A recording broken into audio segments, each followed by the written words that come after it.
Today is industrial day today on the model railway, and we've got an MPV wind off. We've got our class 31 network rail train with a driver van trailer on the back, and we've got two digital locomotives, two class 37s, pulling a sandite railhead cleaning train.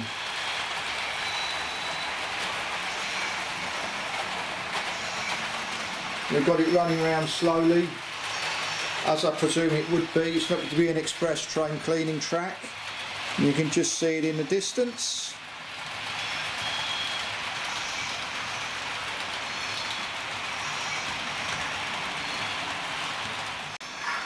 You will hear the industrial noises in the background, which are coming from the van next to moored and where the farrier is. So you can see the brown van just to the forward of the sheep, which is a Hornby van, and you can hear the industrial noises. So if you use your imagination, you can set yourself up quite a cool industrial scene.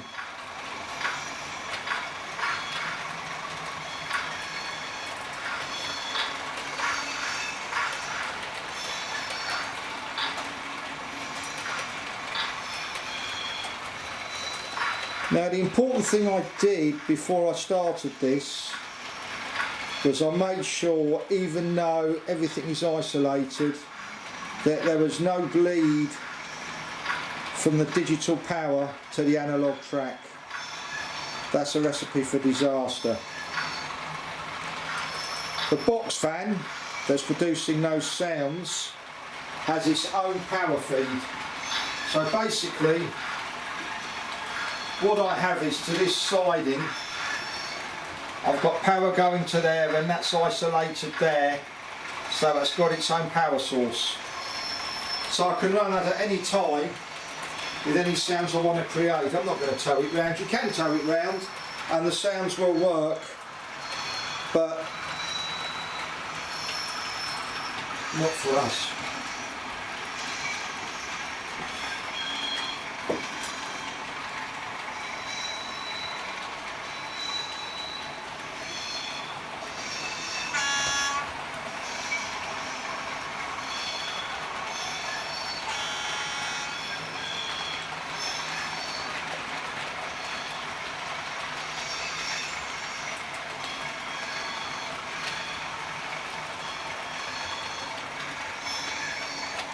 I've no idea how fast a cleaning train will run,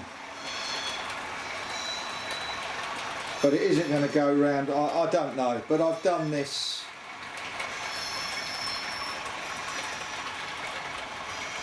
to what I think it would be, but I'm not saying that's correct, not for one moment.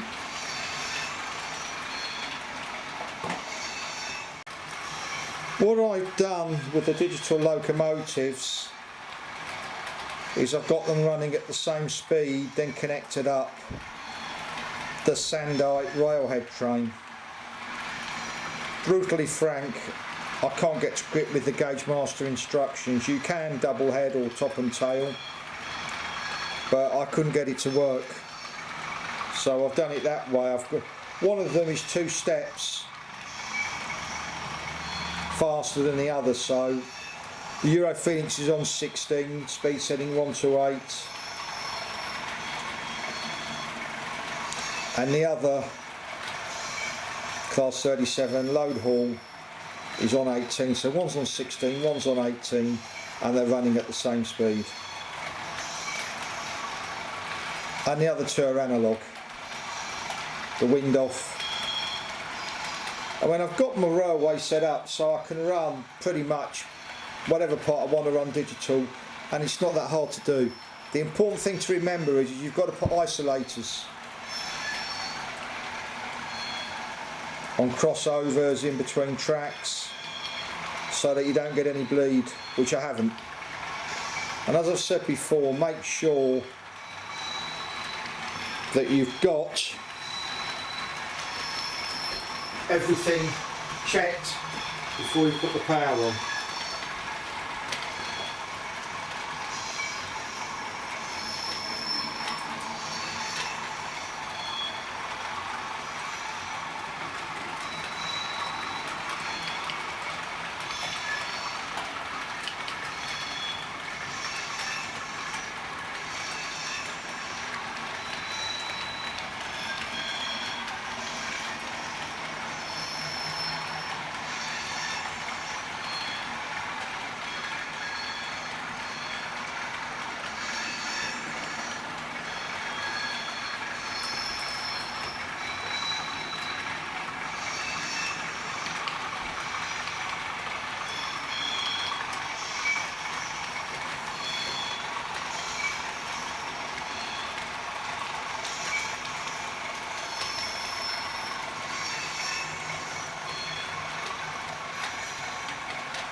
Again, you can hear the industrial noises.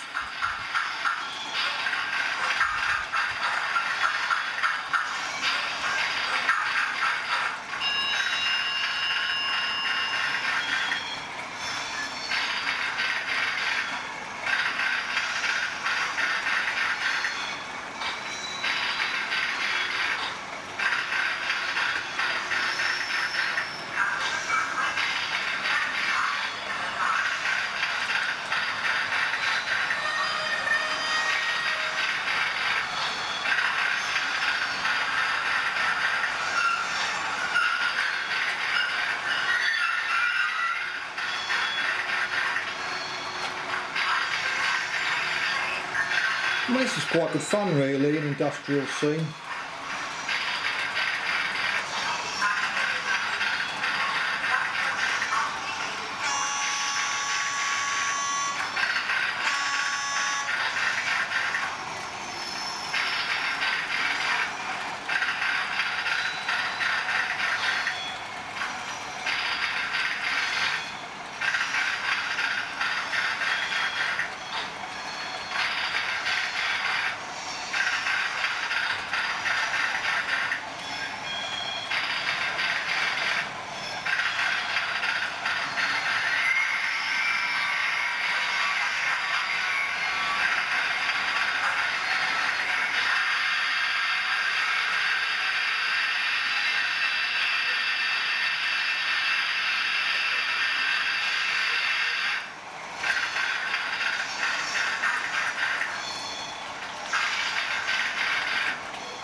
It's good, this little box fan.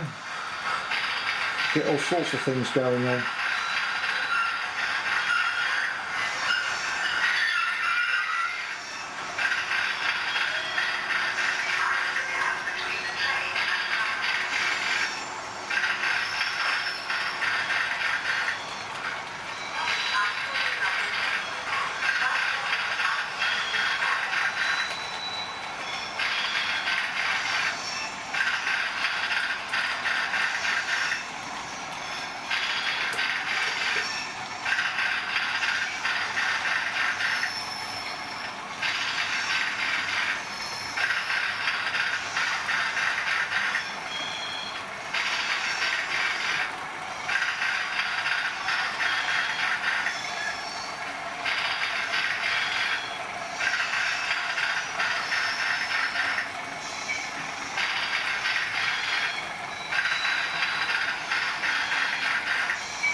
The thing about having this running correctly is having your power and everything's simple.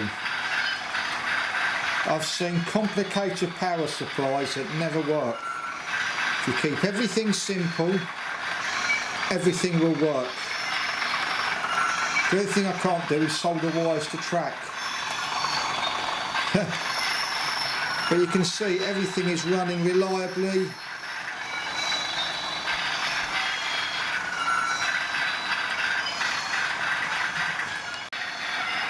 The only thing is, while the industrial sounds are realistic, they're not something that I would have on for long if I wasn't doing a video.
Anyway, thank you for watching,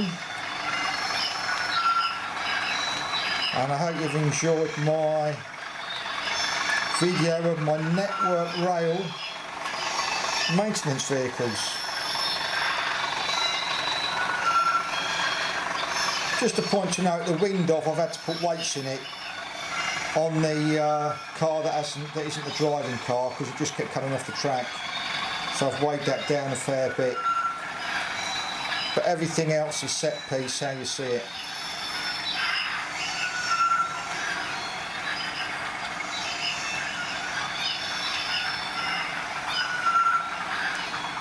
Even the driver van trailer, I haven't done anything to it. That just stays on the track really, really nice.